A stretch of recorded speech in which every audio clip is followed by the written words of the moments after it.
Hello and welcome to Business Today Television. We are here at the B20 Summit at the India Today Group studios here, and with me now is Candace Johnson. She's a global infrastructure, network and innovation expert. She's the vice chair of NorthStar Earth and Space. It's the world's first private satellite constellation that is trying to solve the two problems of space debris and climate change. And she's also the chair of the advisory board of Seraphim Space Capital. Candice, welcome. The one question that all of our viewers would be wanting to get from you, how significant is the moon landing from a technology space exploration perspective? To be the fourth country in the world to have landed on the moon, and to be the first country in the world to have landed on the South Pole.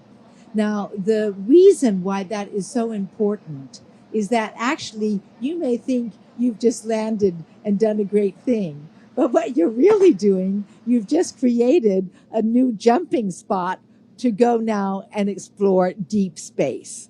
And the South Pole is where we think that we're hoping we'll be able to find water and some other possibilities, resources that will allow us to go further into deep space. So, I'm just so thrilled. And I was here in Delhi and I was, watching when is it going to do it? 6:01 p.m., you landed. I think also, Siddharth, that it's important for the Indian nation and the young Indian people to realize that one of your core competencies, which is software, is increasingly playing a very, very important role in space. And, so we're seeing software-defined satellites, the fact that, your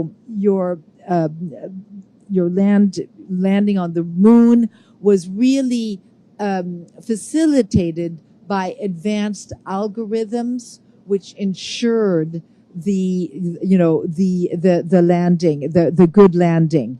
And so now as we go forward, we talk about space in space. And the way that we're going to be able to do space in space is with 3D printing. It's with robotics, all of course, which are, controlled by software. So and also, if I may, to talk a little bit about money, the fact that you did this on $73 million worth of investment, as opposed to the billions that have been spent by other countries, is really remarkable. And that shows that there is a whole new paradigm and that we will be able to go and explore space and to use space for all of the things that are so important for our planet and our universe. Quick question. Candice, I've grown up learning that space is for everyone. Absolutely. There are no territories, boundaries, flags yes. in the universe. But the more fundamental question, can space be explored individually, as many nations have done, or at this stage, do we need a more collective effort? And India could lead the way because of its frugal engineering and the cost point that you mentioned. So, first of all, you're so right, Siddharth. Space is for everyone, but quite frankly, I'm also working very hard on keeping it that way. I am seeing a little bit of colonization of space by other nations, and who are taking frequencies, they're taking orbital positions, and so they are indeed claiming space for themselves. And so I've actually written a space manifesto for clean, safe, accessible, and peaceful space. And so, yes, I very much hope that India will be one of the countries to continue this international collaboration. Space, water, air, all of these are sectors that need international collaboration. And in particular, when we look at what space can do, I always kind of explain to people my life in space.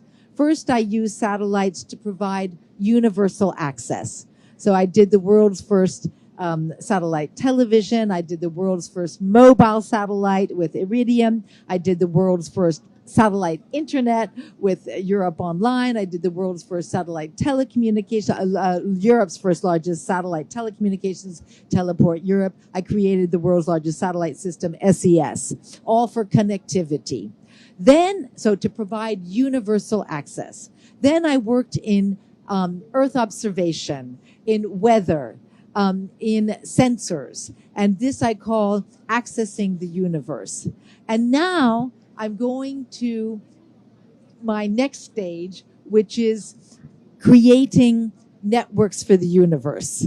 And so these networks for the universe we will be able with the James Webb Telescope, right, where we had the deep space, we then have near space, and we have the planet. And so just as the